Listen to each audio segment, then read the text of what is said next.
Bueno, buenas tardes. Seguimos en este jueves 30 de septiembre con las presentaciones de este semestre. Esta ocasión toca turno a Carlos Gómez Camarena, a quien agradezco mucho su tiempo. Ya es no perdí la cuenta, la tercera, cuarta vez que nos está acompañando en este espacio. Y bueno, muy contento de tener a Carlos. Y bueno, Carlos, un placer. Adelante con tu presentación.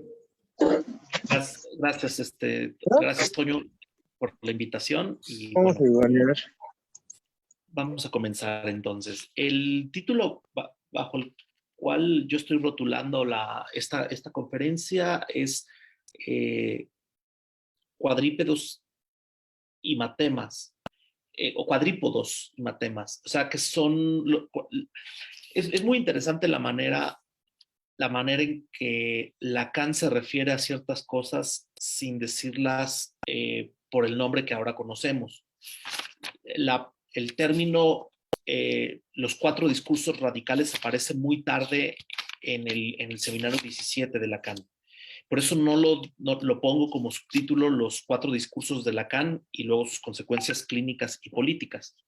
Lo que voy a hacer es una exploración más bien de cómo se fue construyendo este matema, qué es un matema, etcétera, etcétera, más que ver cómo funciona directamente. Sobre todo, una de las cosas que quiero hacer es mostrar que es un fenómeno también muy interesante en Lacan, que Lacan no dice cosas de actualidad. El seminario 17 es ya también una consecuencia del Mayo francés. Y Lacan, cuando le interrogan sobre ciertos fenómenos políticos o de actualidad, repito, no responde de manera inmediata, no responde con lo primero que le venga, no es alguien que esté dispuesto a hablar a la prensa, televisión, radio o periódicos o entrevistas que le han hecho, ustedes pueden revisarlas, y responde con cuestiones de actualidad, sino que son cosas que trabaja 10 años antes. De tal manera que cuando este pasaje tan famoso,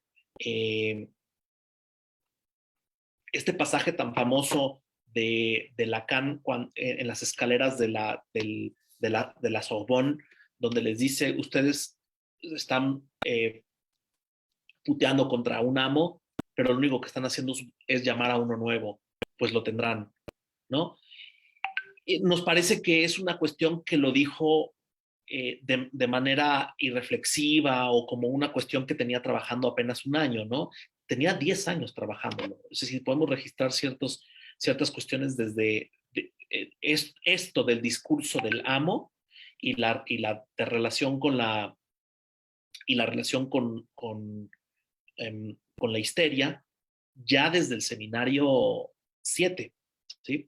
Ya desde el seminario 7. La ética del psicoanálisis. De hecho, podríamos plantear que uno de los grandes textos políticos de Lacan es el seminario 7, que es la ética del psicoanálisis.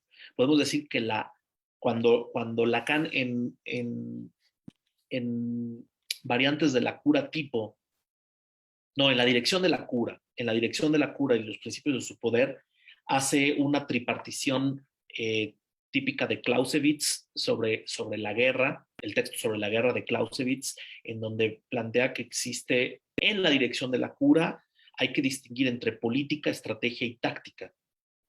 Recuerden que la táctica son las interpretaciones, la estrategia es la transferencia y la política es el deseo del analista o la ética del analista. La ética y el deseo del analista. La ética del psicoanálisis y el deseo del analista.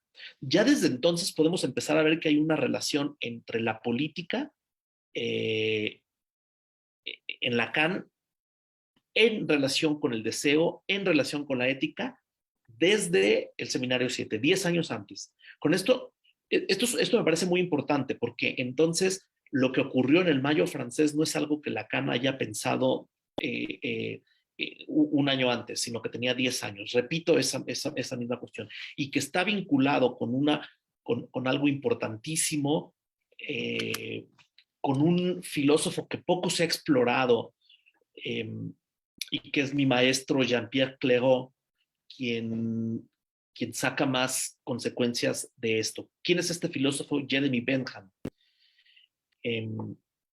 Jeremy Bentham cambió el concepto de lo simbólico en Lacan.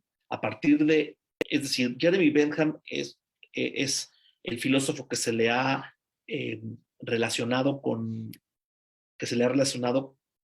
el utilitarismo. Lo que hace Lacan es tomar de él tres cosas. Uno es una crítica a su concepto de ética, es decir, el utilitarismo, pero se sale de esta lectura estándar y lo que señala es que a partir de Bentham, a partir de la ética como la plantean los utilitaristas, entre esos Bentham, o el padre del utilitarismo que es Bentham, lo que señala es que el Estado moderno tiene como lugar central la felicidad de los ciudadanos. Y esto va a transformar para siempre la discursividad, es decir, la manera en que se vinculan los humanos, y esto tiene efectos subjetivos. Por eso, cuando Lacan está planteando los 4 discursos, esto ya lo viene trabajando desde Bentham, entre el seminario 6 y el seminario 7. Entonces, hay una crítica a la ética de Bentham, que es la crítica utilitarista, saca las consecuencias subjetivas de un cambio en la modernidad, que es hoy no existe ni un solo Estado-nación o cualquier tipo de gubernamentalidad que no esté vinculada a el cálculo de la felicidad y el placer, y eso tiene efectos subjetivos. Y tercero, una teoría de las ficciones. ¿Sí? Estoy dando los antecedentes porque no me interesa solamente mostrar cómo funcionan los matemas y cómo se construyeron, sino cómo tienen una historia desde muy atrás. De hecho, el concepto de dispositivo en Foucault, es decir, un dispositivo o un aparato, que después en Deleuze y en Guattari se presentará como olvido el nombre de diagramas, es el nombre filosófico que utilizan, el concepto filosófico que utilizan para dispositivo Foucaultiano. El dispositivo Foucaultiano y los diagramas deleuzianos guattarianos implican una especie de, implican un montaje, no una especie de montaje, es un montaje. Y un montaje, recuerden que es juntar cosas que son heterogéneas. Un dispositivo lo que va a hacer es vincular saber, poder, subjetividad con elementos heterogéneos. Pueden ser saberes, pueden ser tecnologías, pueden ser cuestiones arquitectónicas, todo esto como una forma de gubernamentalidad, ¿vale?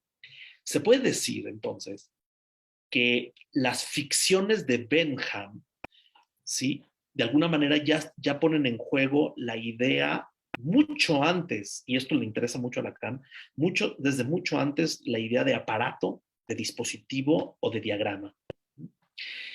Podemos decir incluso que la escritura diagramática de Lacan no solamente es una escritura como pensamiento despsicologizado, sino que también es un aparato, que es un aparato de lectura, yo diría incluso. Entonces, mi primera precisión es que no solamente me interesa mostrar cómo funcionan los 4 discursos o explicar los 4 discursos, sino cómo viene de mucho más atrás, cómo viene de mucho más atrás lo que Lacan está planteando. El segundo punto que me interesaría mucho también señalar es que cuando yo estoy diciendo cuadrípodos o tetraedros en lugar del matema o los matemas de los 4 discursos, quiero decir que también hay una forma muy curiosa de Lacan de expresarse. Hago un paréntesis y regreso a algo que acaba de decir. Cuando digo que Lacan no decía cosas de actualidad, esto es válido incluso con uno de los momentos históricos que más le impresionó. Hay Hay muy pocos momentos históricos de actualidad que le interesan a Lacan. Uno es el Mayo francés, evidentemente.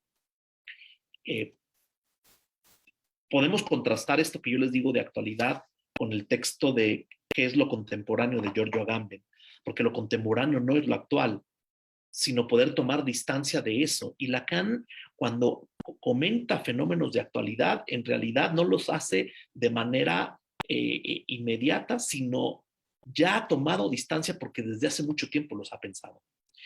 Insisto entonces que son pocos estos eventos de actualidad, y uno es el Mayo francés, y uno de los que más le interesó fue cuando el humano llegó a la luna. Habla bastante de eso Lacan.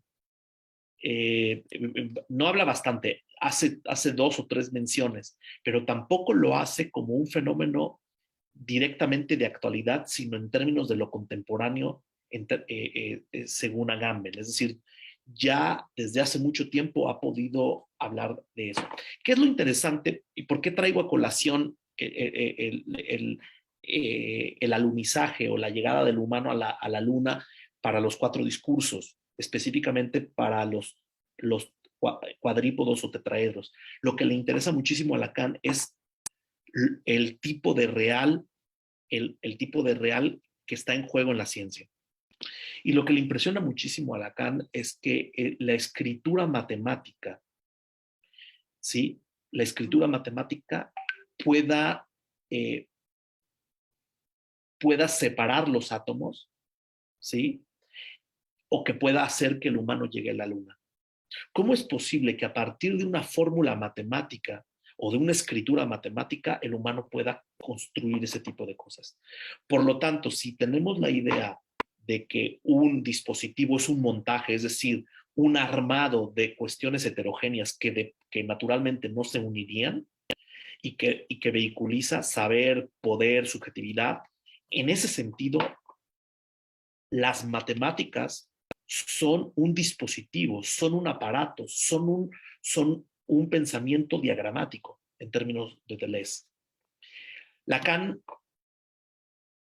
siempre quiso sacar las consecuencias máximas de la modernidad, entre eso la modernidad científica, y lo que hace es, si la escritura tiene consecuencias, si la escritura que está en juego, la escritura como un real que está en juego en la escritura matemática, para poder producir la división de los átomos o el alunizaje del humano, entonces el psicoanálisis podría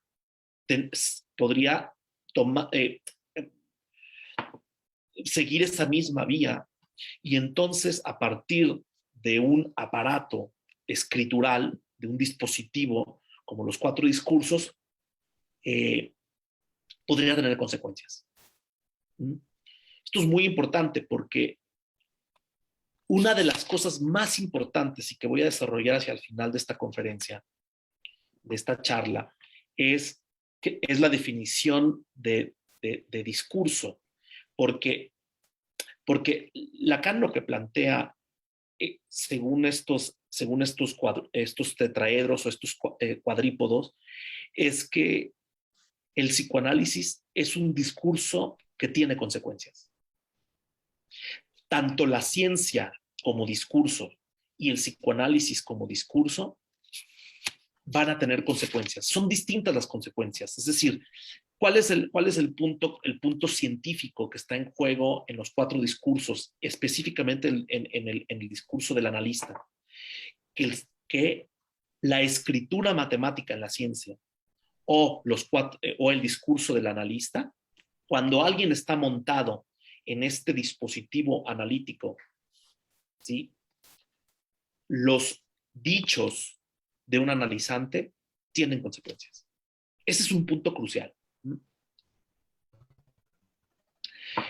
Bien, habiendo aclarado estas cuestiones, también es muy interesante la manera en que Lacan se expresa como les decía, es muy raro que uno encuentre expresiones como, hay expresiones muy, hay objetos casi de la cultura pop actuales que son psicoanalíticos y específicamente lacanianos. O sea, cuando alguien ve una banda de Möbius o cuando alguien ve un nudo, una cadena browniana, es decir, un nudo Borromeo, o cuando uno ve el grafo del deseo, ¿sí? Son objetos pop que la gente ya se tatúa, que la gente utiliza en las películas. Si ustedes ven, hay varias películas en donde ya están los matemas de Lacan, escritos, por escrito, tal cual. Creo que la última referencia pop es en esta serie que ahora todo el mundo lo trae vuelto loco, esta serie coreana que se llama el Calamar o algo así, donde hay una referencia a Magritte y a Lacan, ¿no? Pues bien, estas expresiones son de cierta manera incorrectas. ¿Por qué digo incorrectas? Porque ustedes no van a encontrar en todo el seminario 18, 19 o 20 la expresión fórmulas de la sexuación. No existe esa formulación. Cuando Lacan habla de los 4 discursos, dice los 4 discursos radicales y es hacia el final del seminario 17. Cuando los discursos los está trabajando desde el seminario 14. Voy a hacer ahora una especie de historia de dónde vienen los discursos. Lacan nunca, pueden revisarlo, nunca dijo grafo del deseo. Nunca. ¿Cómo se expresa Lacan de sus inventos? Se expresa siempre como me petit, mis pequeños, que es además es una forma ma petit, mon petit, me petit, es una forma es una forma, ¿cómo decirlo? Es una forma, ay, no sé cómo expresarlo, es una forma como chiqueada de referirse a sus propios, como si fueran sus pequeños hijos. Hay algo muy afectivo en la manera en que se expresa de ellos. Entonces dice, me petit lettre, mis pequeñas letras. O sea, no dice el matema, dice o no dice el algoritmo. De pronto se puede referir como un algoritmo, de pronto puede decir matema, pero antes de decir directamente matema o antes de decir las fórmulas de la secreción, dice mis pequeñas letras, mi pequeño álgebra. Nunca van a encontrar la expresión grafo del deseo. Búsquenla, no la van a encontrar. ¿En los escritos está grafo del deseo? Sí, pero ¿de quién es la palabra, el sintagma grafo del deseo? De Jacques Alain Miller. Es un apéndice que introduce Jacques Alain Miller en la segunda edición de los escritos. Entonces el término grafo del deseo no es lacaniano, es milleriano. ¿Cómo se expresa Lacan del grafo del deseo? Dice mi pequeña red, ma petit réseau, ¿no? Entonces, Lacan, antes de hablar de los 4 discursos radicales, que es la expresión correcta, siempre dice mi pequeño álgebra, mis pequeños matemas, mis pequeñas letras. Incluso véanlo como en el seminario 20, cuando habla ya del matema, estrictamente hablando, dice que le caben en una mano. Entonces es muy interesante porque ¿qué es lo que puede llamar aquí la atención? Uno, que ya estamos que incluso cuando se transmite el psicoanálisis entre lacanianos, ya está la cultura pop y las vulgarizaciones de la ciencia en juego, número 1. Número 2, que podemos ir viendo cómo Lacan ya está hablando de ciertos objetos matemáticos, pero que tienen otro nombre. Cada vez que ustedes lean mis pequeñas letras, mi pequeño álgebra, mi pequeña red, ya está hablando de sus objetos matemáticos. Por eso puse como título cuadrípodos o tetraedros y no puse directamente los 4 discursos. Lo hice de manera intencional porque Lacan ya desde el seminario 1 y desde el seminario 2, ¿sí? Estamos hablando de alrededor de 13 años antes, Lacan, no, estamos hablando de 17 años antes, 16, 17 años antes, ya está trabajando los tetraedros. Como figuras sólidas. Entonces, Lacan tiene una tradición larguísima en su propio pensamiento no solamente tradición en su propio pensamiento, sino la tradición francesa. Ustedes pueden buscar los documentos de la época y en todos los liceos y en todas las licenciaturas, maestrías y doctorados de Francia hay un componente importantísimo de filosofía de las matemáticas, de filosofía de la ciencia. Por eso podemos ver que Lyotard, Deleuze, Baudrillard, Derrida, todos los filósofos franceses de posguerra tienen un portentoso componente matemático y de filosofía de la ciencia. O sea que podemos decir que de alguna manera la filosofía francesa le debe bastante al gobierno francés, a sus políticas educativas. Lo podemos decir tal cual, lo podemos aprobar. No son gente solitaria, son gente que fue efecto de su propia época, de su propia discursividad. Entonces, por eso utilizo la palabra tetraedro, ¿sí? Pues bien, ¿cuáles serían entonces los antecedentes de los 4 discursos que todo el mundo más o menos conocemos y más o menos sabemos cómo operan? Pero a mí lo que me interesa es mostrar, no sé si se puede, Toño, si me pueden habilitar para que pueda compartir pantalla. A ver. Lo que voy a hacer es una especie de genealogía de dónde viene. A ver, intenta. Sí, creo que está habilitado, ¿eh? A ver. No. No. Ya, ahora sí. Ahora sí. Entonces, lo que voy a hacer es una especie de genealogía de cómo se fueron construyendo ciertas cuestiones. Por ejemplo, a ver, primero, ¿qué? El discurso, y esto es muy importante, el discurso es un lazo social, pero no solamente es lazo social en el sentido sociológico, sino que está basado en una cuestión matemática. Esto es muy interesante porque cuando les digo que los matemas de los 4 discursos radicales o los cuadrípodos, como les llama Lacan, de los cuatro discursos, no son, cuando les digo que son un montaje en el sentido literal, es decir, elementos heterogéneos que hacen un armado, los 4 discursos son elementos heterogéneos, es decir, tienen componentes filosóficos, tienen componentes sociológicos, pero sobre todo matemáticos. Entonces, cuando decimos que el discurso es un lazo social, en términos matemáticos, es el par ordenado. Esto es muy importante.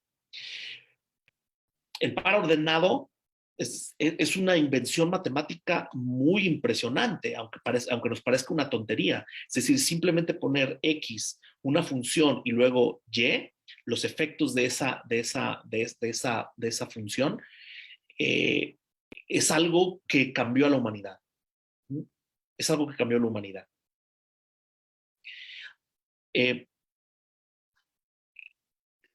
A ver, quiero detenerme en este punto, porque los 4 discursos o estos cuadrípodos son álgebra. Ho messo perché mi è partita una riunione qua. El álgebra, Ascoltiamo, chiamiamoci con calma, che devo seguire una riunione. A ver, voy a ir rápido, quiero compartirles porque si no, no voy a poder, déjenme buscar una referencia porque me parece muy importante ir a esa cita de Lacan. Voy a ir al seminario 1. Hay una referencia que para mí es mi cita favorita. Déjenme ir al seminario 1 en la versión oficial.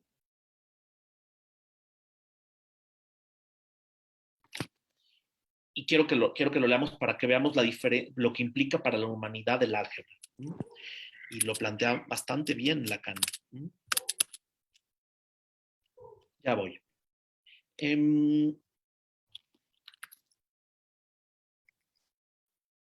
Bueno, voy desarrollando y ahorita voy con la cita. Es decir, si ustedes se fijan, el empirismo lo empírico, es decir, ir a la realidad de manera directa, no me permite hacer equivalentes manzanas, naranjas, peras y fresas. Una de las grandes cuestiones, una de las grandes revoluciones de la humanidad es cuando se crea un simbolismo que puede ser mucho más abstracto, ¿sí? No es solamente una cuestión cognitiva, ¿eh? De hecho, la cita que vamos a ver es anticognitiva para Lacan. Entonces, cuando pasamos a la aritmética, recuerden que hay 4 operaciones aritméticas: suma, resta, multiplicación, división, exponenciales y raíces.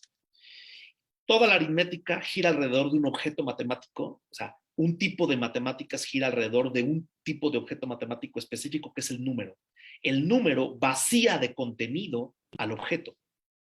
Ya podemos hacer equivalentes manzanas con naranjas, con fresas, con mandarinas, lo que ustedes gusten. Y esto implica un nivel de simbolismo y de abstracción importantísimo. Es algo que va a mencionar, por ejemplo, Hegel. La filosofía de Hegel va a funcionar a partir de la abstracción. Entre más abstracto sea un simbolismo, mucho más potencia de pensamiento tiene. Este cambio de lo empírico a lo aritmético es muy impresionante, les debería de impresionar muchísimo, pero todavía más una invención árabe que es el álgebra, porque el álgebra lo que hace es vaciar de contenido al propio número. O sea, no solamente vacías de contenido a las cosas, creando el número, eso es la aritmética, sino que vacías de contenido al propio número. Y entonces, cuando tú tienes X, Y o Z, significa que cualquier número puede caber ahí. Es una abstracción de segundo grado, si quieren decirlo de esa manera. De tal manera que sabemos que X es cualquier número siempre y cuando no sea Y, por ejemplo, si es que hay 2 variables en una ecuación. El álgebra es impresionante en la historia de la humanidad porque permite distinguir, permite operaciones de pensamiento que no son pensamientos psicológicos. Vamos a ver la cita de Lacan ahora sí. Déjenme ver si la encuentro.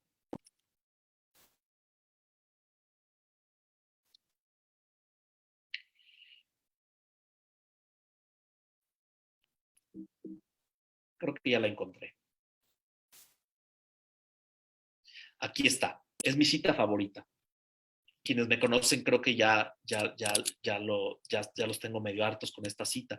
Es el seminario 1 y miren lo que dice Lacan. En la página 399, en el último párrafo dice, podríamos avanzar mucho más si me siguen. La cuestión no es saber hasta dónde se puede llegar. La cuestión es saber si alguien nos seguirá. En efecto, este es un elemento discriminativo de lo que se puede llamar la realidad. Con el pasar del tiempo, a través de la historia humana, asistimos a progresos que serían erróneo considerar progresos de las circunvoluciones. O sea, que no son progresos cerebrales, neuronales, anatómicos, biológicos. Dice, son progresos, y continúa en la página 400, son progresos de orden simbólico. Es decir, el paso de lo empírico a lo aritmético y el paso de la aritmética a lo algebraico, que es más o menos lo que ocurre entre la geometría y la topología. ¿Qué es lo que hace la topología? Lo que hace la topología es quitarse de encima a la métrica de la geometría. Dice, vean la historia de una ciencia como las matemáticas. Durante siglos se estancó en torno a problemas que ahora son evidentes para niños de 10 años. Y sin embargo, alrededor de ellos se movilizaban cerebros potentes. Hemos estado parados 10 siglos de más ante la educación de segundo grado. Los griegos hubieran podido encontrarla, ya que encontraron cosas más difíciles en los problemas de máximo y mínimo. El progreso matemático, y esta es la frase más importante, el progreso matemático no es el progreso de la potencia del pensamiento del ser humano. A partir del momento en que un señor inventa un signo así y así, se produce entonces algo bueno. Así son las matemáticas. Se dan cuenta que no pude pronunciar esos 2 signos porque son escritura, no se pueden decir, no se pueden hablar. Es el símbolo, el signo de una raíz, no de una raíz cuadrada porque puede ser cúbica, y de la integral. y dice, en este momento las cosas se ponen buenas. Es decir, que esto ya también nos lanza a dos cosas sobre los cuadrípodos de los cuatro discursos. Que los cuatro discursos, ¿sí?, son un montaje, es decir, un armado heterogéneo de elementos sociológicos, filosóficos, matemáticos, etcétera, etcétera. Su estructura evidentemente es matemática. Ahora, que sea matemática como una escritura significa que es algebraico, es decir, que los elementos que están en esa estructura, su estructura es de un grafo, ¿vale? El tetraedro va a terminar siendo un grafo, número uno. Dos, los elementos que van a estar en cada una de las aristas son algebraicos. Entonces, un montón de cuestiones filosóficas, sociológicas, psicoanalíticas, ¿sí?, políticas, van a ser un dispositivo, un armado, un montaje, un armado de elementos heterogéneos que van a funcionar alrededor de las matemáticas, es decir, de un grafo, es decir, de una permutación circular de manera algebraica. ¿Por qué es importante todo esto? Es importante porque estos niveles de abstracción y de armado como montaje son cruciales para poder entender los cuatro discursos. Cuando yo no pude pronunciar la raíz, porque es un signo, el signo raíz o el signo integral, no se pueden leer, pero no se pueden pronunciar. Y eso ya nos lleva a un tema brutal, porque Lacan, cuando está discutiendo en 1953 la pertinencia del psicoanálisis, recuerden que el proyecto de la internacional, de la IPA, era hacer del psicoanálisis una neurobiología. Es el proyecto del presidente de la IPA, Naja Sacht, lo pueden leer en el epígrafe de Función y Campo de la Palabra y el Lenguaje. ¿Y cuál es la respuesta de Lacan a Naja Sacht y a este proyecto de neurobiologización? Función y campo de la palabra. Sí, Antonio. Sahanact. Sí, lo pongo al revés, disculpa. Sahanacht. Entonces, contra el proyecto neurobiológico, lo que propone Lacan es distinguir función y campo de la palabra y el lenguaje. Es decir, hace la distinción entre mot et parole, ¿no? Entre habla y lenguaje. No voy a detenerme en eso. Pero cuando estamos a la altura del seminado 17, lo que está introduciendo es además discurso. El discurso como un tercer elemento para poder abordar lo inconsciente no en términos biológicos, sino en términos lingüísticos. Es decir, quiero que se den cuenta que además he hablado de dos cosas hasta ahora. De la importancia de la palabra dispositivo o montaje heterogéneo o diagrama en términos de Deleuze. Dos, he hablado de la función de las matemáticas como importancia en términos de la humanidad. Y lo que he hablado es también de una cuestión lingüística que va a sustituir un proyecto neurobiológico. ¿Ok? Pero los últimos dos, estos tres términos están ligados porque cuando estamos hablando de las matemáticas son una escritura y es un pensamiento despsicologizado. ¿Qué significa un pensamiento despsicologizado? Número uno, que es un pensamiento exterior, que no está en la mente, que no está dentro de la cabeza, que no es interior, sino que hay una función exterior del pensamiento. Es que esto es impresionante, les debería de llamar mucho la atención. Si ustedes quieren hacer operaciones mentales, aritméticas, las más simples, pueden hacerlas, incluso algunas algebraicas, pero si necesitan hacer operaciones mucho más avanzadas, necesitan las manos, una exterioridad, o un ábaco. El ábaco es una exterioridad, o agarrar un cuaderno y empezar a escribir. Una computadora, un ordenador, en el fondo es una exterioridad, lo cual potencia el pensamiento. La escritura matemática es un pensamiento que potencializa por exterioridad. Y eso ya les debería de llamar la atención, empezando por la idea de que el inconsciente está estructurado como un lenguaje. Pero no es lo mismo el lenguaje hablado que el lenguaje escrito. Y esa es una cosa impresionante también en Lacan. Entonces tenemos palabra, lenguaje y discurso, y el discurso está por escrito. Cuando yo no pude pronunciar la raíz o cuando yo no pude pronunciar el símbolo de integral, significa que se leen y se escriben, pero no se pueden hablar. Y eso nos lleva a la frase más importante del seminario 18, no la frase más importante, la frase inicial del seminario 18 de Lacan, cuando dice lo crucial de un discurso es que, no, les voy a decir cuál es la frase. Dice,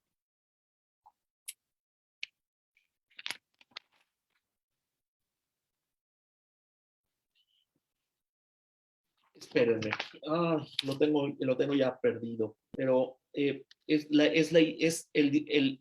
lo pone por escrito en la pizarra, lo cual es ya muy importante para Lacan. Es decir, que el psicoanálisis puede ser un discurso sin palabras. No es necesario las palabras para que esté en juego la discursividad. Esto cambia un montón de cosas en la teoría de Lacan.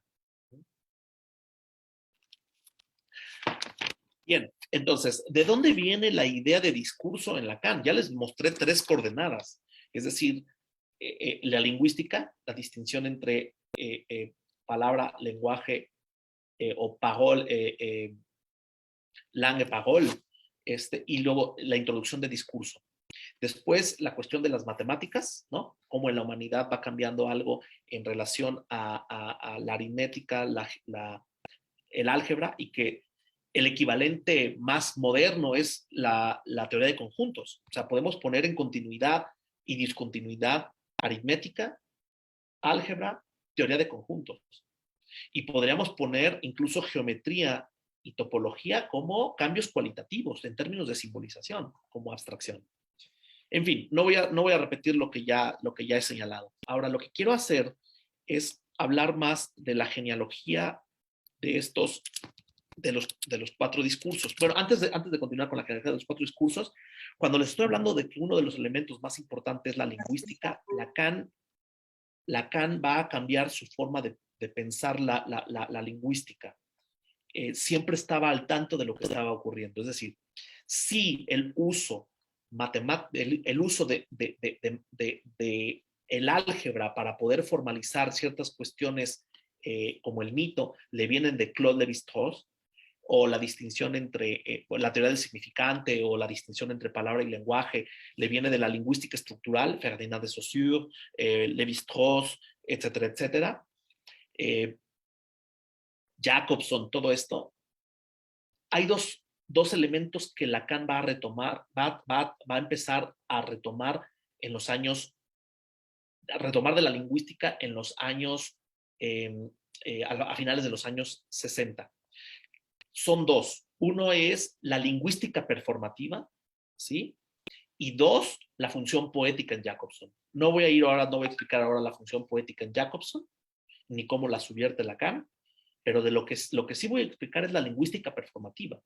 ¿Qué es la lingüística performativa? La lingüística performativa les debería de impresionar porque es lo que está en juego en los 4 discursos. O sea, si su par de opuestos para ir a contrapelo del proyecto neurobiológico, neurocerebral, etcétera, etcétera, en el proyecto de la IPA, si él opuso la lingüística estructural, ahora lo que va a hacer es poner en juego la lingüística performativa. La lingüística performativa tiene varias novedades. La primera viene de John Austin, con un libro, creo que es de 1967, que se llama How to Do Things with Words. Cómo hacer cosas con las palabras. Es decir, que cuando uno habla, crea al ser. Ya lo había dicho Lacan en el seminario 12, que el psicoanalista es la presencia del sofista bajo un nuevo aspecto. Es decir, ¿por qué sofista? Sofista en términos de Gorgias.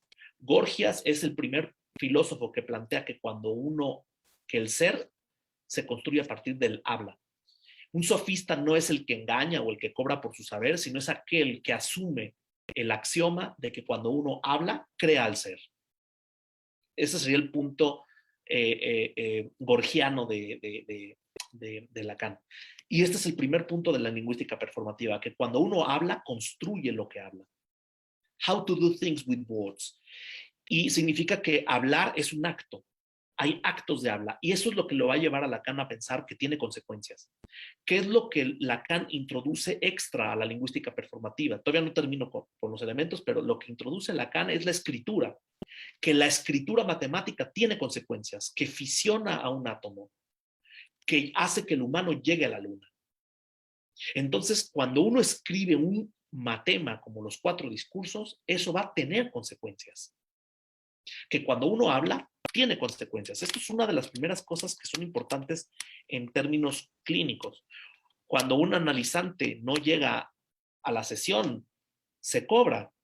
Cuando un analizante dice, no quise decir eso, no importa si tuvo la intención o no, eso ocurrió. Es decir, que sus palabras y sus actos tienen consecuencias. No consecuencias en términos de castigo, sino que tienen efectos, tienen consecuencias en la realidad. Y esa parte es muy importante de la lingüística performativa. Lo que va a hacer Lacan es agregarle la cuestión de la escritura como algo científico que produce efectos, como un real que produce efectos.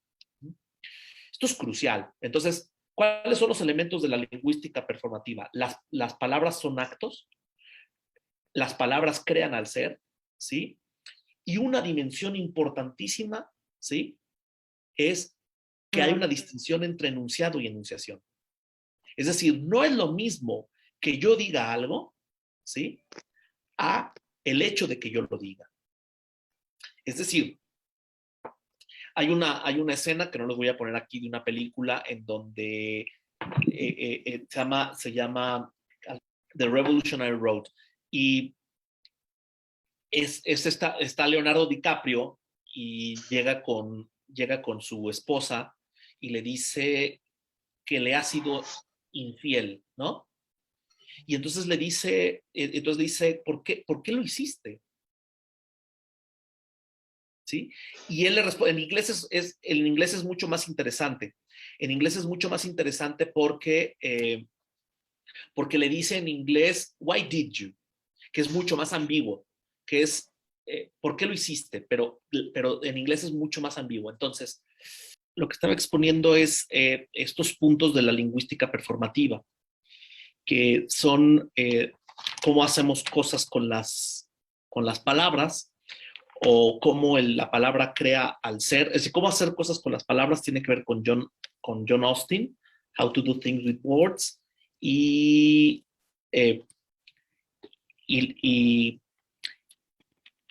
en términos en términos de los sofistas es Gorgias, es el elemento gorgiano de la sofística, que no es cómo se cobra o convencer a otras personas, no se cobra por el saber o cómo se convence a otras personas, sino que se trata de cómo las palabras crean al ser. Ese es el elemento de Gorgias. Entonces, tenemos este elemento, también tenemos la cuestión de que hablar produce actos y que estos actos tienen consecuencias y que está vinculado con la escritura matemática. Además de eso, está lo que yo estaba a punto de desarrollar, que es la introducción de la lingüística performativa en términos de enunciado y enunciación. Que una cosa es lo que se dice y otra cosa es el hecho de decir algo. Entonces, yo estaba poniendo el ejemplo de Revolutionary Road, en donde es Leonardo DiCaprio le dice a su esposa, te fui infiel. Y ella le dice, why did you? ¿Por qué lo hiciste? Con esta ambigüedad que les digo en inglés. Y él le dice, lo que pasa es que he tenido unos días muy presionado, lo que pasa es que hemos estado distantes. Y le dice, no porque fuiste infiel, sino por qué me dices esto. Entonces no le está preguntando por qué lo hiciste como un enunciado, sino le está preguntando por el hecho de decírselo. Es decir, decir algo es un acto. Por lo tanto, esto también tiene dimensiones clínicas, porque cuando un analista dice algo, ese algo tiene efectos. Por eso la ética del buen decir en Lacan. Es decir, si un analista dice algo, no puede echarse para atrás. Si el analizante dice algo en el dispositivo, y recuerden que la idea de dispositivo es una cuestión de montaje, entonces tiene efectos. Un analista no puede decir, bueno, es la última vez que llegas tarde, o es la última, no, o sea, tiene consecuencias. Entonces, la manera en que se deciden las cosas por medio del habla, en análisis, las enunciaciones son muy importantes. Pero además, el cortocircuito que hay entre enunciado y enunciación. Por eso cuando se dice una interpretación en acto, no es solamente una interpretación en acto, es una interpretación por la enunciación. Es una interpretación por la enunciación. Eso es muy importante.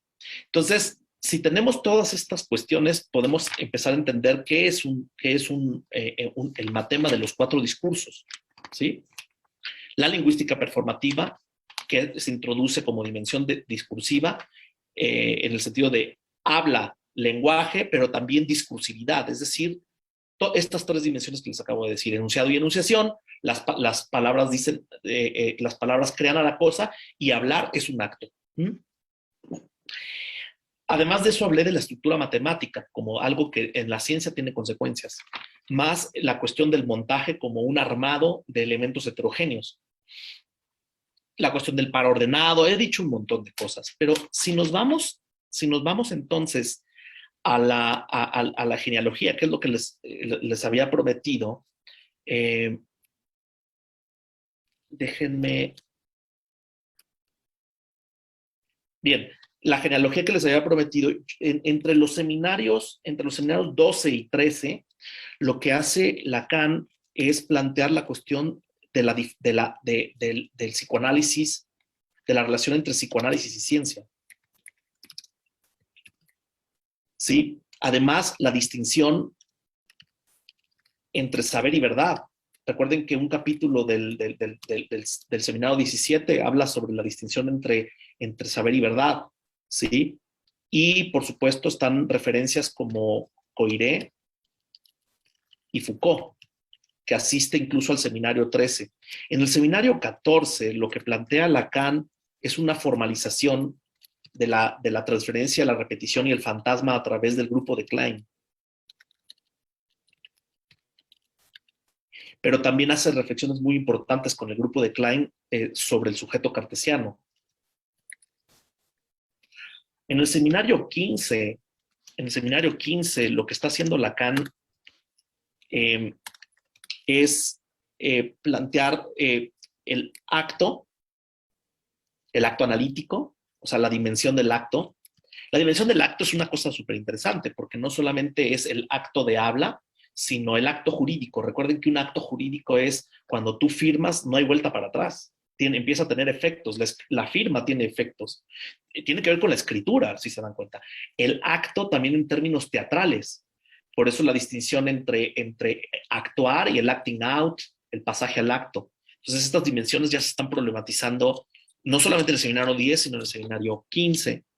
En el seminario 16 hay un movimiento impresionante en Lacan, que es lo que nos va a llevar también a los 4 discursos, que es la relación, es la introducción de la economía libidinal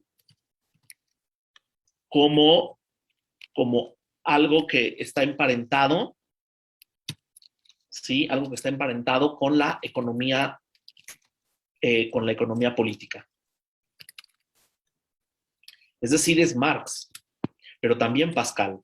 ¿Por qué Marx y Pascal? Vamos a ver rapidísimo. Lo que está haciendo Lacan es sustituyendo la energética freudiana por la economía política marxista. Y entonces lo que hay que pensar, es muy interesante el punto antifilosófico. Aquí antifilosófico significa que Pascal, el matemático, pero también después sacerdote, es el primer intento de utilizar a la ciencia moderna para poder explicar razonablemente la existencia de Dios. Y es la apuesta de Pascal, es decir, utiliza cuáles son los elementos de la ciencia moderna que utiliza. La probabilística, las probabilidades. Y entonces recuerden el cuadrado de Pascal sobre las apuestas, y es ¿qué pasa si apuesto a que existe Dios y no existe? ¿Y qué pasa si apuesto a que no existe y sí existe? ¿O qué pasa si apuesto a que sí existe pero en realidad no existe? ¿O si apuesto a que no existe y además no existe? ¿Me explicó? Entonces con eso hace un razonamiento y llega a la conclusión Pascal de que sí, es mejor creer en Dios por probabilidades que no creer en Dios. Es su forma de demostrar, es súper interesante que utilice un dispositivo matemático moderno para poder hablar de la fe a partir de la razón. Pero el punto antifilosófico de Lacan es, ¿y por qué en principio alguien apostaría? Y lo que dice es, alguien apostaría porque en el fondo ya perdió. Si se apuesta porque ya se ha perdido y se trata de recuperar algo. Esto es importantísimo porque entonces la economía política, ¿qué es la economía política? Recuerden que la economía es la ciencia que se ocupa de pensar, dar cuenta, ¿sí? De la producción, la distribución, la circulación y el consumo de bienes y productos, ¿vale? ¿Qué es lo importante de la economía política? Lo que encuentra Marx es que en la economía, es decir, en la producción, en el consumo, en el intercambio, en la distribución y en la circulación de bienes y servicios, se juega la dominación de unos por otros. Especialmente en la producción. No solamente se trata de una desigualdad en términos de consumo o en términos de distribución, sino en términos de producción. En la producción es donde alguien queda explotado. Y entonces se empieza a utilizar todo el aparato marxista, Lacan, para poder pensar la sustitución de la energética freudiana por la economía política. Y esto va a estar en juego en los 4 discursos. Por otro lado, sigo compartiendo pantalla, en el seminario 17 es un punto de llegada entonces, porque en el seminario la formalización de los 4 discursos lo que va a hacer es plantear eso de la economía libidinal. En el seminario 17 básicamente ordena a Freud, a Foucault, a John Austin, que ya se los mencioné, How to Do Things with Words, y por supuesto a Hegel a través de Kojev. ¿Vale? Se los paso por el chat para que lo tengan, pero vean todas las cuestiones filosóficas, matemáticas, sociológicas, políticas, económicas que están en juego en los 4 discursos. ¿Sí? No voy a hablar de la genealogía del objeto A porque voy a tardar un montón, pero entonces, ¿qué es lo que hace Lacan entonces con los 4 discursos? Lo que hace entonces finalmente es plantear que existen una estructura matemática que es el grupo de Klein, ¿sí? Y se estructura de esta manera. Son unos vectores que están ordenados de esta manera, ¿sí? Están vectorizados, por lo tanto es un grafo. Es una estructura de Klein, pero también es un grafo. ¿Por qué es un grafo? Porque no solamente es una estructura, sino que está vectorizada. Y es un tetraedro. No voy a explicar cómo se transforma un tetraedro en un grafo, pero el último vector no va a estar, lo va a quitar Lacan. Lo va a descompletar. Y esta incompletitud de este tetraedro lo que va a introducir es la imposibilidad. Es decir, que los elementos que están en esta arista y en esta arista no pueden relacionarse entre ellos si no circulan por otros lados. Pero además quiero que vean una cosa bien importante en la estructura de los 4 discursos, que esto está vectorizado, o sea, esto se puede conectar, es decir, este elemento y este elemento, perdón, esta arista, esta y esta arista se pueden conectar. este lugar, este que está aquí en negro, se puede conectar con los dos lugares en blanco, pero ninguno de esos lugares se puede conectar con el lugar en negro.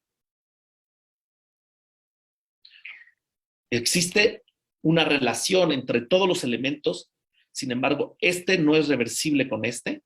Podría relacionarse si hace un circuito por acá, pero de ninguna manera lo que está aquí tiene un punto de llegada. Esto es crucial, porque la vectorización ya nos deja ver dos cosas. Los elementos de abajo no pueden vincularse porque hay una imposibilidad, ¿vale? Pero tampoco, quiero que lo vean, nada puede, todo sale de lo negro y nada llega a lo negro. Ese es ¿y qué lugar le llama eso Lacan? A ese lugar le llama el lugar, ¿sí? El lugar de la verdad. No les voy a explicar, pero cuando ustedes vean, bueno, sí lo explico. Cuando ustedes ven el esquema L de Lacan, ¿se acuerdan? Cuando dice el emisor recibe su propio mensaje de forma invertida, es este circuito. Pero lo que quiero señalar es que el lugar de A en el esquema L es el lugar de la verdad. Y la verdad le proviene del otro. En términos matemáticos, ¿qué significa? En términos del grafo, que todo sale de ahí, pero nada llega. En Lacan, siempre que vean el lugar de la verdad en términos matemáticos, significa que todo sale de ahí, pero nada llega a eso. ¿Me siguen hasta aquí? Esto es súper importante. Entonces ya tenemos dos lugares en términos, si quieren, de la física, que son irreversibles. La imposibilidad y el lugar de la verdad de donde todo sale y nada llega. Y esto ya nos dice bastante de la estructura, solamente con la propia estructura del grupo de Klein, quitándole el vector de abajo, ya nos dice un montón de cosas. Ahora, la parte de arriba es muy interesante porque la parte de arriba y la parte fundadora es el S1 que se vincula con el S2. ¿Qué es el S2? Todos los significantes, es el resto de los significantes. Y el S1 es el significante amo. Y esto básicamente es el par ordenado. ¿Por qué Lacan pone en el vector de arriba la imposibilidad? Pone la imposibilidad, les voy a decir por qué. Pone la imposibilidad. Seguimos con el esquema del grupo de Klein. Está vectorizado nuevamente. ¿Sí?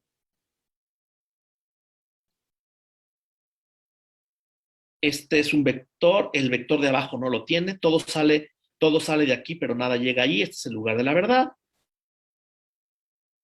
¿Sí? Y aquí está la imposibilidad.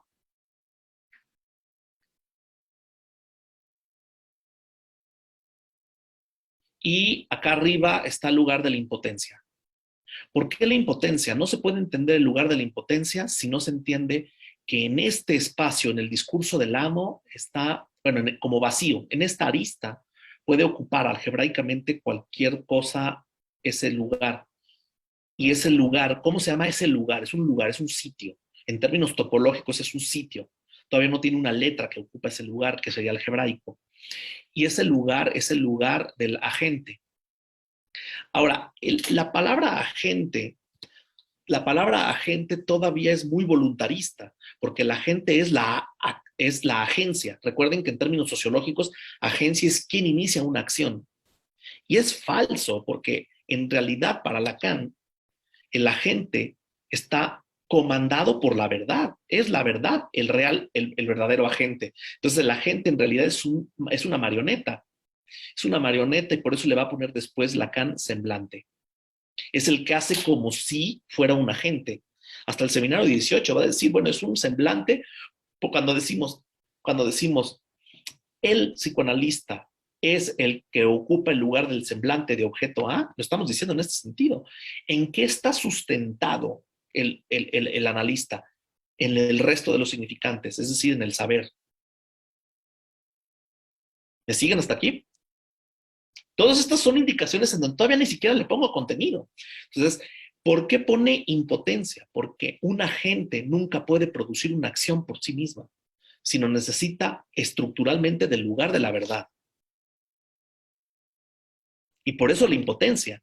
Y esto nos da una indicación clínica importantísima. Recuerden que la formulación del fin de análisis de Lacan en este punto es pasar de la impotencia a la imposibilidad. Entonces esto nos da ya un montón de pistas. Continúo. Y esto, entonces, lo que hace Lacan es poner, voy a volver a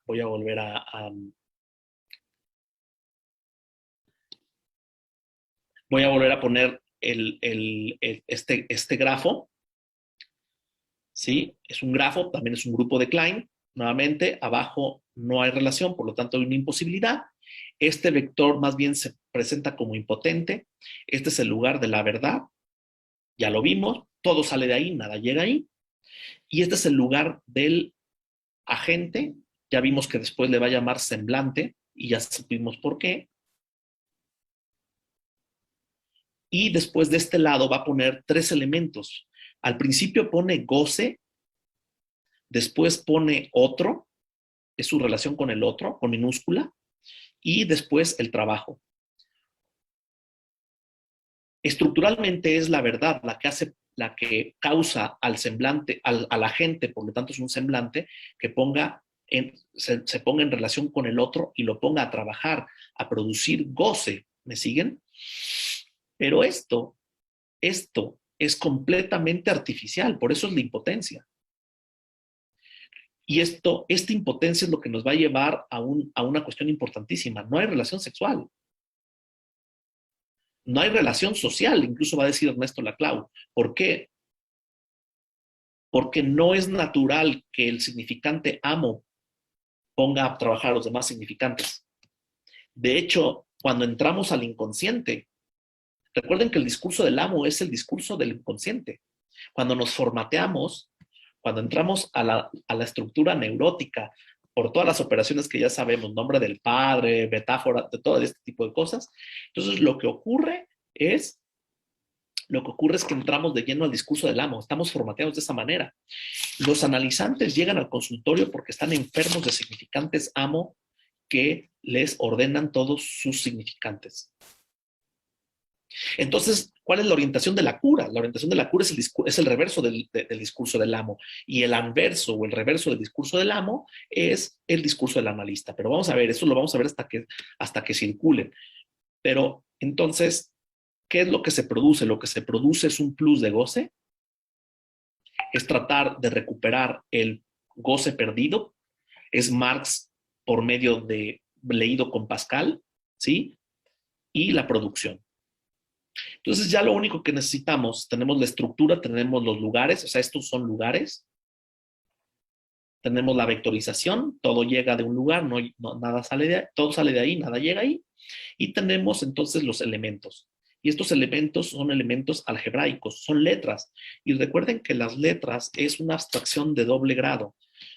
El número abstrae las propiedades empíricas y la letra abstrae al número. Cualquier número puede estar en el lugar de una letra. Esto es muy importante porque entonces el álgebra nos permite una cierta equivocidad para poder leer los 4 discursos. ¿Me siguen aquí? Entonces los elementos son, en términos algebraicos, son el S1, que es cómo se puede leer el S1. O sea, ¿qué podemos poner, qué números podemos poner en una letra como álgebra? Podemos poner al amo, al significante amo, podemos poner a la ley, ¿sí? En el lugar del S2 es el resto de los significantes, pero también la verdad. En el lugar de el sujeto dividido, en S2 ponemos sujeto dividido o sujeto tachado, pero también síntoma. Y en el lugar de A ponemos causa del deseo. También podemos poner objeto A o podemos poner plusvalía o plus de goce. Plusvalía o plus de goce porque ya sabemos que hay una homología estructural entre plusvalía y plus de goce. Entonces ya lo único que falta es cómo lo leemos. Lo leemos de esta manera.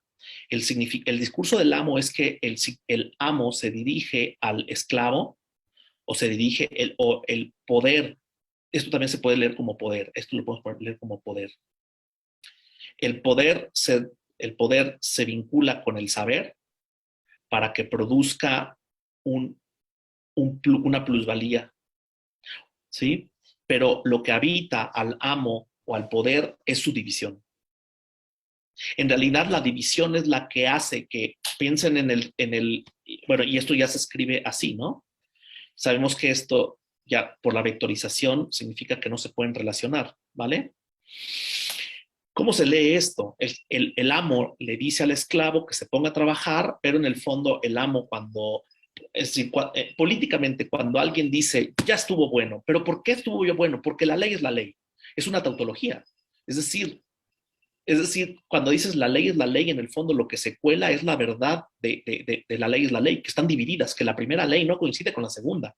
¿Por qué lo dices? Porque soy tu padre, porque te lo mando yo. Cuando la policía tiene que entrar a golpear gente es porque ya está dividida. En el fondo, entre más fuerte es la respuesta del amo, más dividido está. Y por lo tanto su impotencia. Esto ya nos da una lectura impresionante. Se puede leer tanto en términos políticos como en términos de cómo la mayoría de las cosas que hacemos están comandadas por un significante amo que ordena a todos los demás significantes. Y eso es lo que nos trae jodidos. Podemos verlo en términos, y les debería de impresionar muchísimo, ¿cuál es el discurso del analista? Y ya voy terminando para que podamos tener preguntas y respuestas. El discurso del amo, el discurso del analista es, a ver, si tenemos el discurso del amo, que ya vimos cómo se escribe, ¿sí? Lo que vamos a hacer es darle un cuarto de vuelta. Este cuarto de vuelta significa que el S dividido va a subir, el S2, perdón, el S1 va a irse de aquí para acá y el S2 va a bajar, ¿no? Y el A va a pasar a este lugar. ¿Cómo se lee? Este es el discurso de la histeria. Y el discurso de la histeria es el síntoma o la queja, el sujeto dividido, aquejado, le dice al amo, al experto, al doctor, que le diga, que produzca saber para que le diga qué tiene. Y cuando le dice qué tiene, le dice, no, no es eso. Lo que tienes que hacer es producir más. Pero en el fondo lo que habita al sujeto que está dividido es el objeto que causa su deseo. Esa es su verdad. Si damos una vuelta más, tenemos al A, tenemos al S dividido, tenemos al S1 y tenemos a el S2. Esto es muy, muy importante, porque entonces, ¿qué significa? Que el sujeto que llega a análisis está dividido. El analista es el semblante de objeto A que lo causa su deseo. ¿Su deseo de qué? De analizarse, para que produzca un significante nuevo, menos tonto.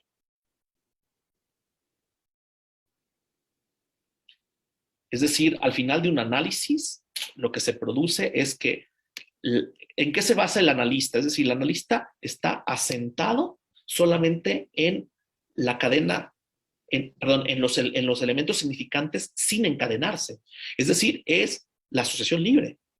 ¿Qué es lo que hace un psicoanalista? Lo que hace un psicoanalista es leer como dispositivo, en el sentido de un montaje, pero también de que tiene consecuencias. Esto es la transferencia, la parte de arriba es la transferencia. El analista está en posición de semblante de objeto A, causa el deseo del otro para que se analice, para producir un significante amo, y abajo está el saber o los demás significantes. Es la tensión flotante, es la cadena, perdón, no la cadena significante, sino los elementos sin estar encadenados. ¿Qué es lo que hace un analista? Lo que hace es transformar. Si se fijan, el discurso del amo va de S1 a S2. Es un sargento que le dice a todos los significantes, ordénense putos. a caminar y en orden. Y entonces es el poder que pone a trabajar al saber. Lo que hace el psicoanálisis es invertir la cadena. Es decir, que cuando un analizante habla y dice lo primero que se le ocurra, se puede extraer un significante amo, que es el que comanda su vida. Se hace equívoco y entonces lo que hace es producir un nuevo significante amo.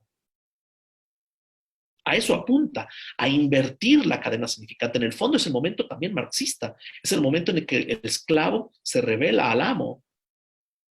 Pero no puede pasar de cualquier manera. Tiene que pasar por una vectorización que es la transferencia.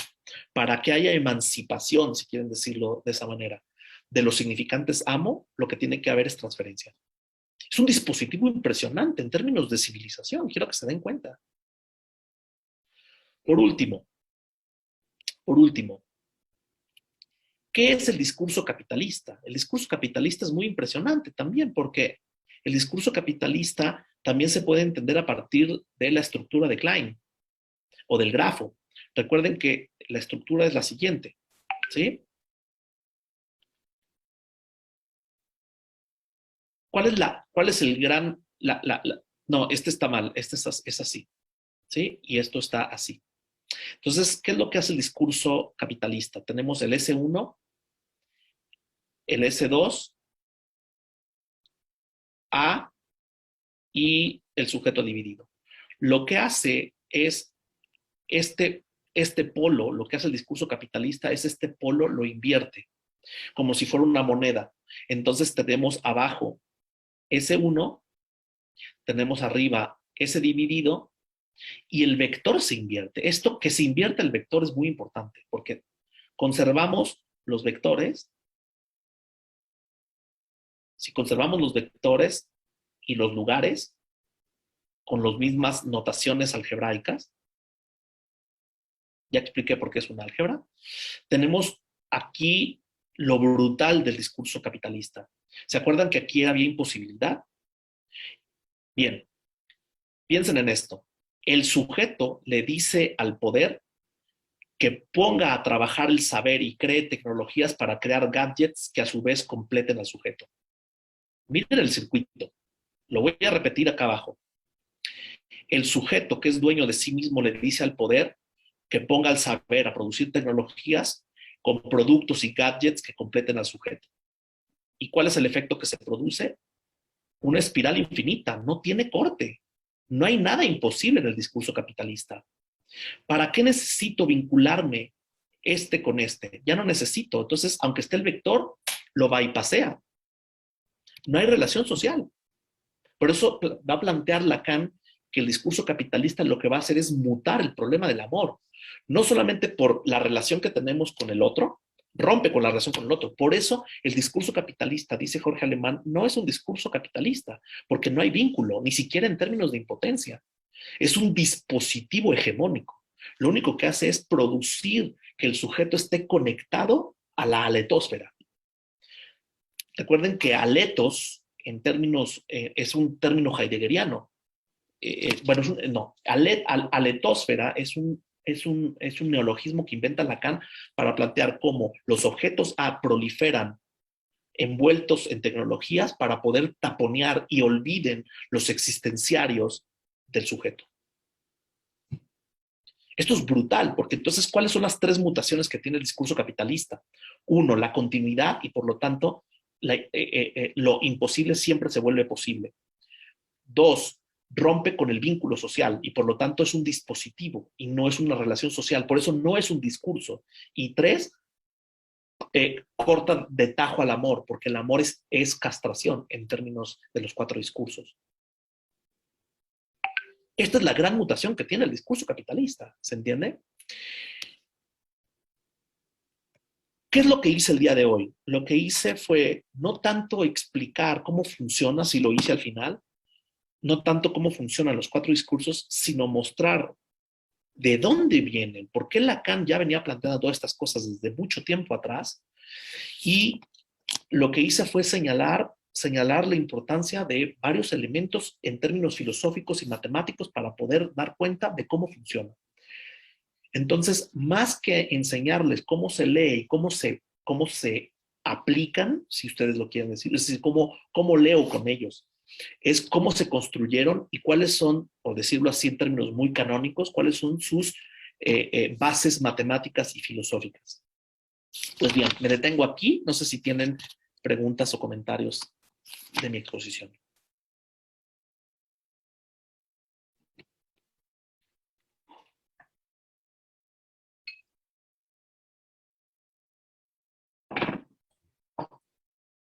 Sí, yo quiero preguntar algo.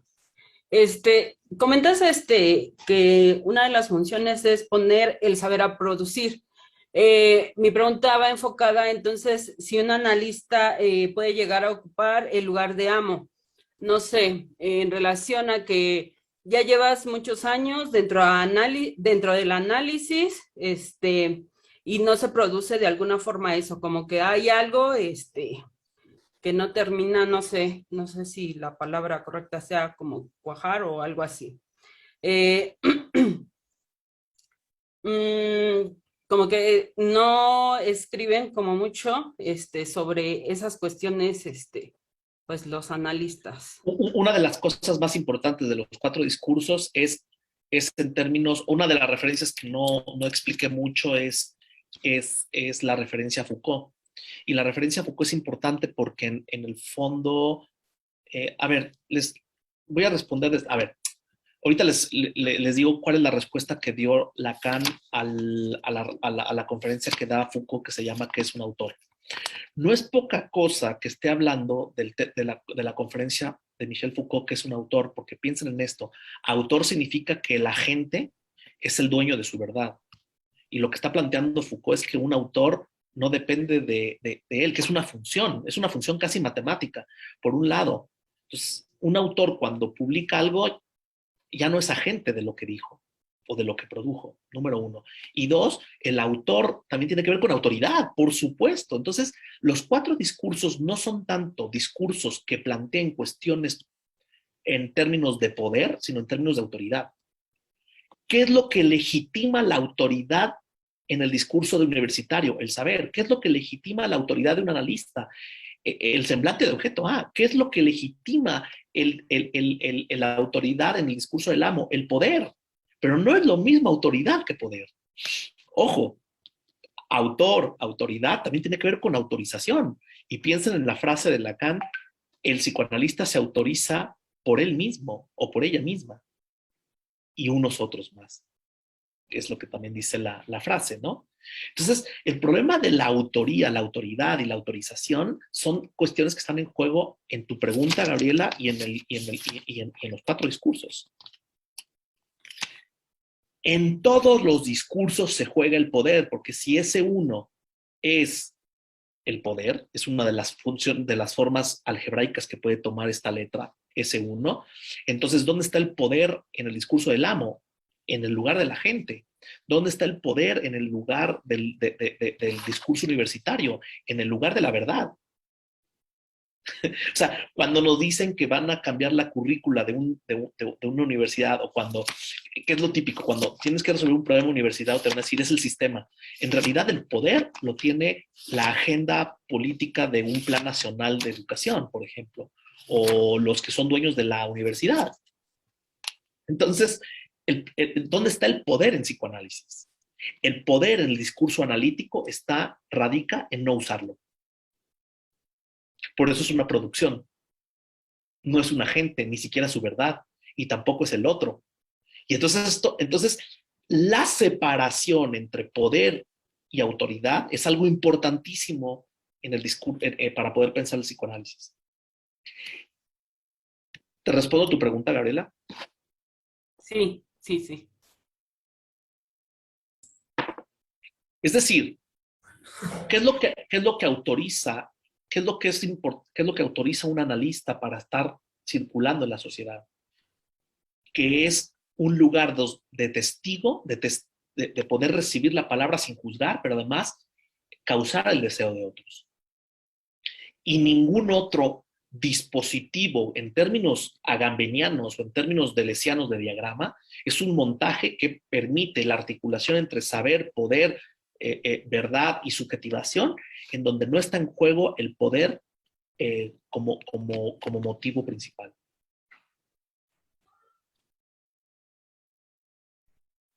Eso le permite a Jorge Alemán decir varias cosas, decir no tanto comunismo o barbarie, sino discurso analítico o barbarie. ¿Qué significa que ya no pueda haber un lugar en la sociedad? Es decir, expulsar el discurso analítico de una sociedad implica que no hay lugar más que para la evaluación, que no hay lugar para poder recibir la palabra sin ser juzgado, que no hay lugar para que un objeto cause mi deseo. Y si eso se expulsa de una sociedad, ¿qué implica? Barbarie.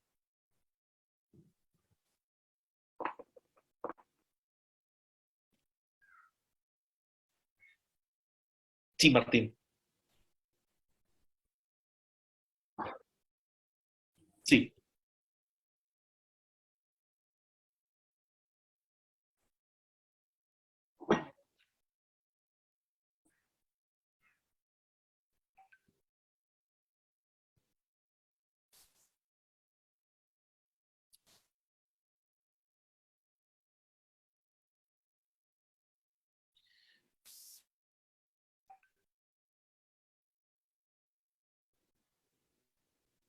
Ya. A ver, número uno, la cuestión del poder desde el psicoanálisis tiene que ver con semblantes fálicos. Eso es una de las cuestiones que se pueden esclarecer desde el psicoanálisis. ¿Por qué? Porque si sigues hablando, vas a ver lo que va a pasar. Y te amenazo, pero es un bluff. O sea, que las palabras tienen siempre una parte de amenaza. ¿Sí? Por eso cuando tienes que pasar a la acción y cumplir con la amenaza, pierdes tu poder. Es súper interesante, porque si tú me respondes, ¿y qué? Si sigo hablando, ¿qué? ¿Qué me vas a hacer? Llévalo al acto, es decir, pierde tu poder. Es muy interesante en términos, primero, que se esclarece de eso. Pero, ¿qué significa político? Tenemos, por un lado, la política en términos más bien en términos schmittianos o en términos maquiavélicos, que significa el ejercicio del poder de unos por otros, dominación, ¿vale? En términos psicoanalíticos eso no se va a usar, número uno. Dos, la otra forma de pensar la cuestión política, ¿sí?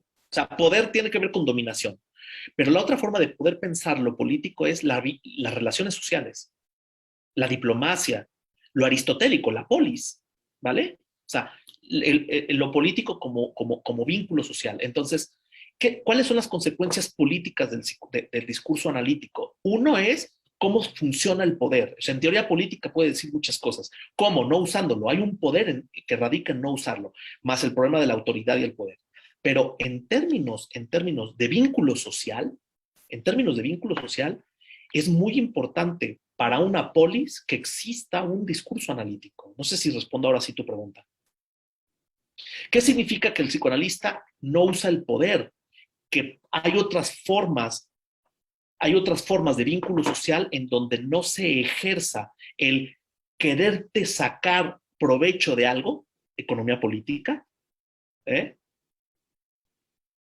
¿sí? Que tiene que ver con el pago y con el cobro en psicoanálisis. Y por otro lado, de no dominación. La economía política como extracción de la plusvalía.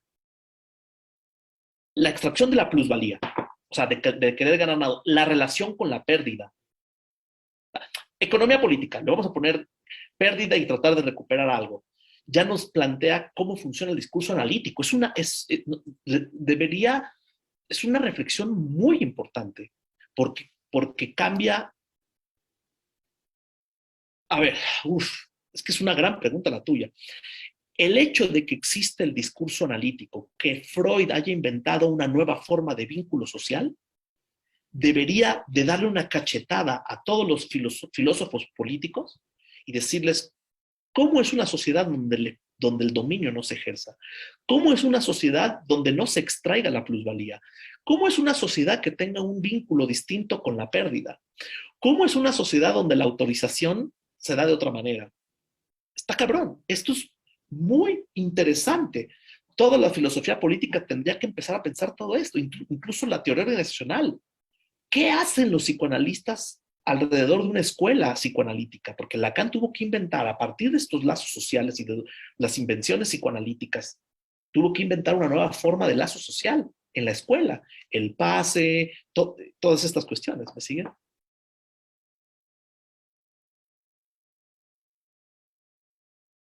No.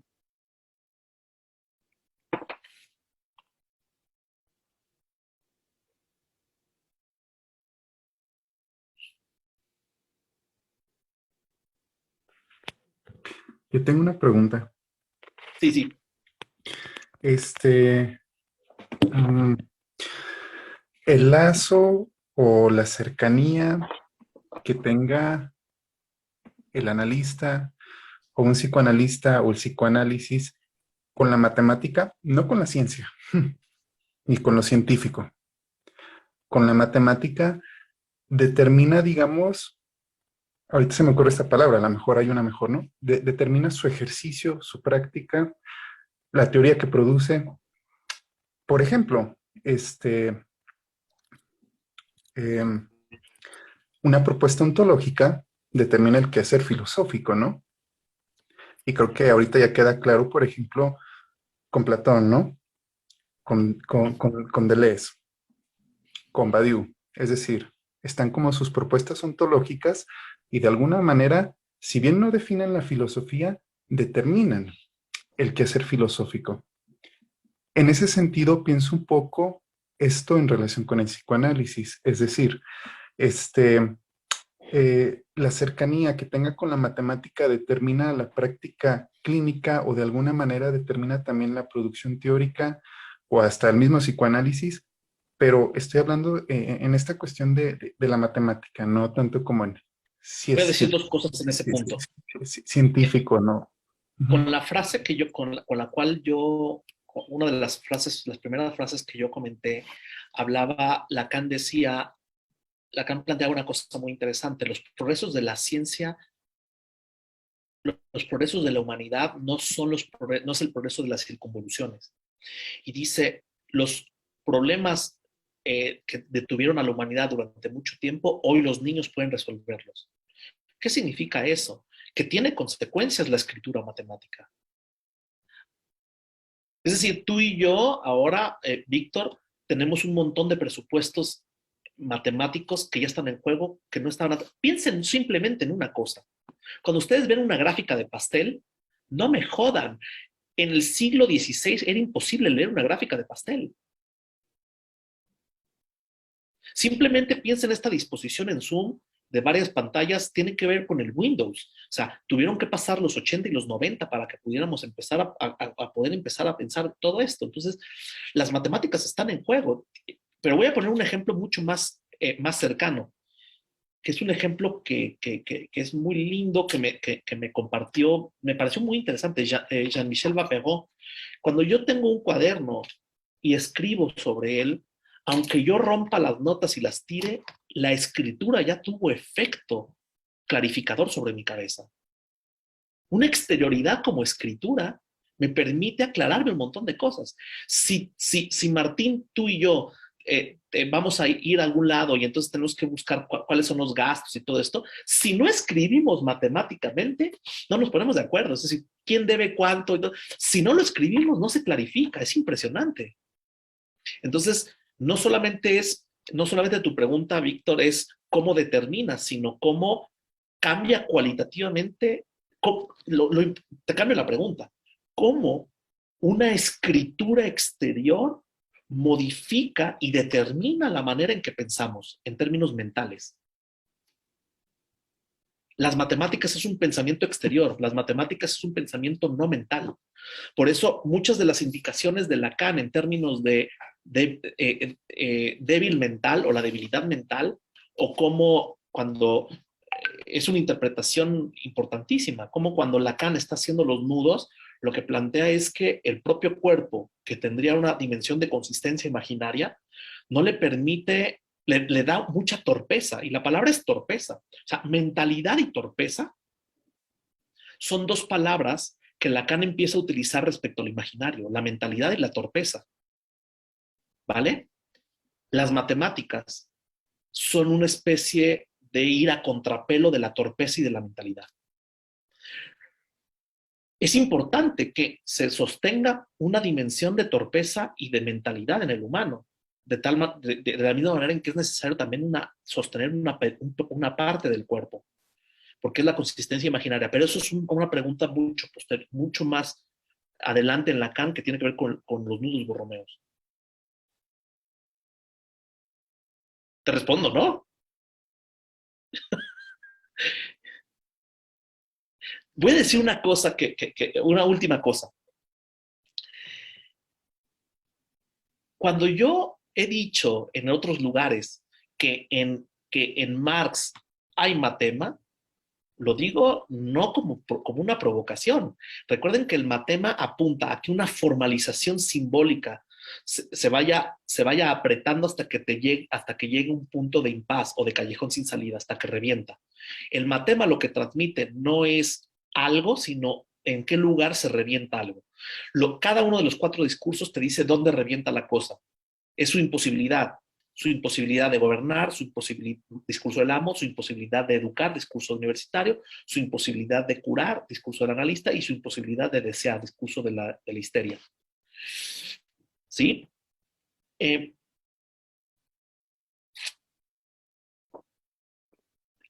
¿Cómo Marx demuestra matemáticamente, incluso en términos de Wittgenstein, cómo muestra por escrito que el capitalismo produce la semilla de su propia destrucción? Por medio de derivadas.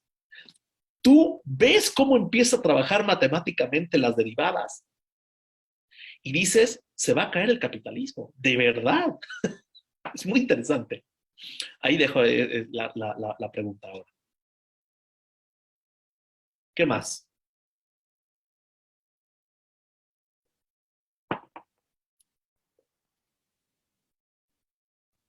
Sí, Martín.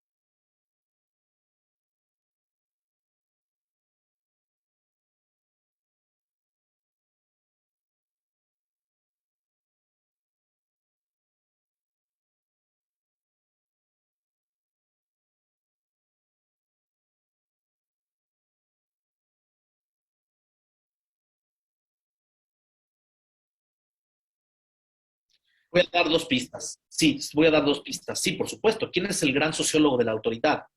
Max Weber. Y es interesante porque cuando Lacan está señalando,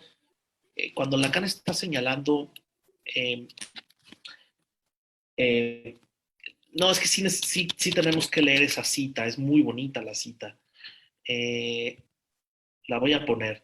Cuando Lacan está señalando que hay una mutación a nivel de la humanidad, no en términos cognitivos, como lo estoy planteando ahora, en términos de cómo la humanidad cambió en forma de pensar a partir de simbolizaciones matemáticas, sino cómo cambió su economía libidinal, es decir, la relación con el placer y el dolor fue a partir de que los estados-nación o el Estado tiene que preocuparse por la felicidad. Y eso lo encuentra en Bentham. ¿Sí? Cuando hace eso Lacan, déjenme buscarlo.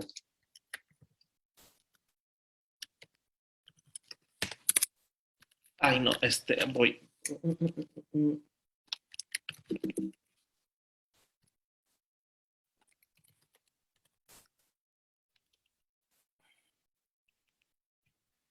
Ahorita lo encuentro. Aquí está. Estamos en la altura del seminario 7 y miren lo que va a decir Lacan, porque además es una cuestión política súper interesante. A ver, antes de leerlo, lo voy a preparar. Tu pregunta es la siguiente.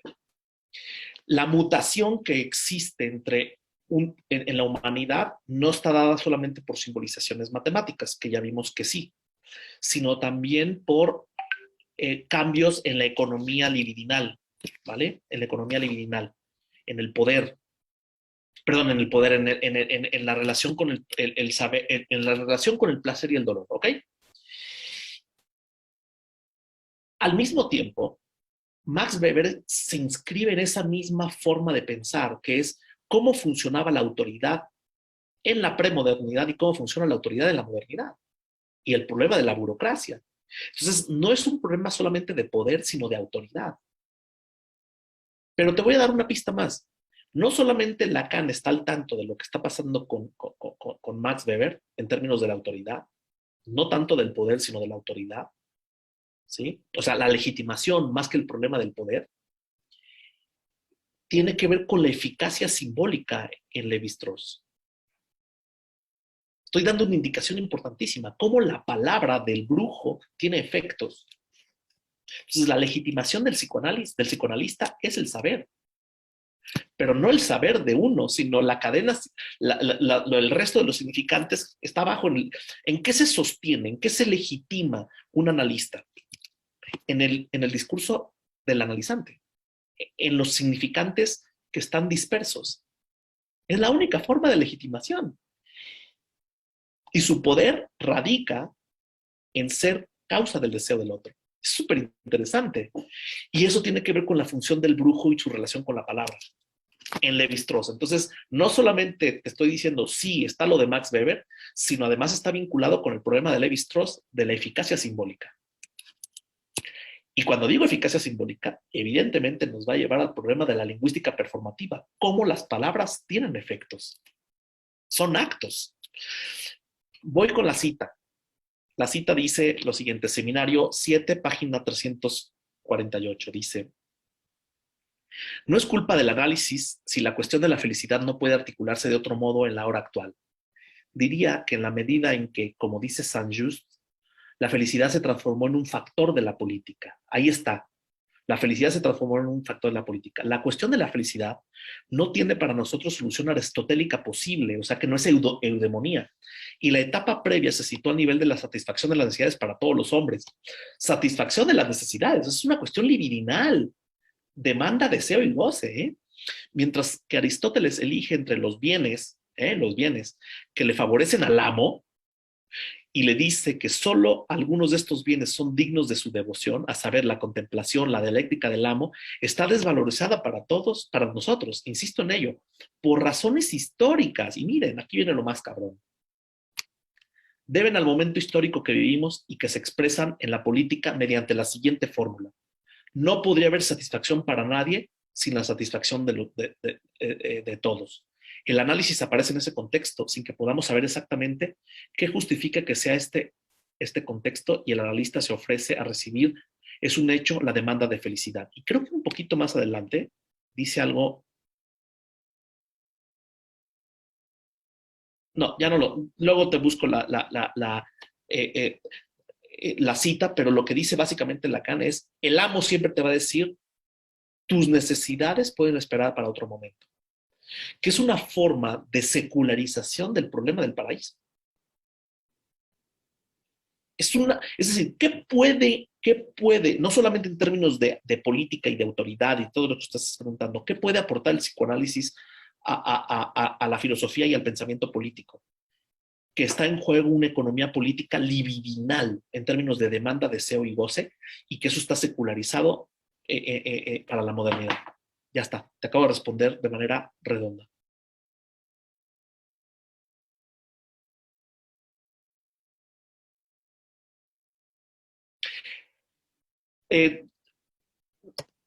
No sé si por aquí está Toño, creo que Toño, no sé si tienes alguna última palabra para cerrar. No, de mi parte, por lo pronto no. Voy a dar otra repensada a todo esto que estás planteando, que es muy interesante. Estos movimientos dextrógiros de los 4 discursos. Y bueno, si no hay más, si estamos de acuerdo, pues cerramos la... Martín grabó Martín grabó la otra parte de la conferencia, entonces igual me la pasa y te la paso, Toño, para que se Sí. pueda editar. La pegamos. Vale, perfecto.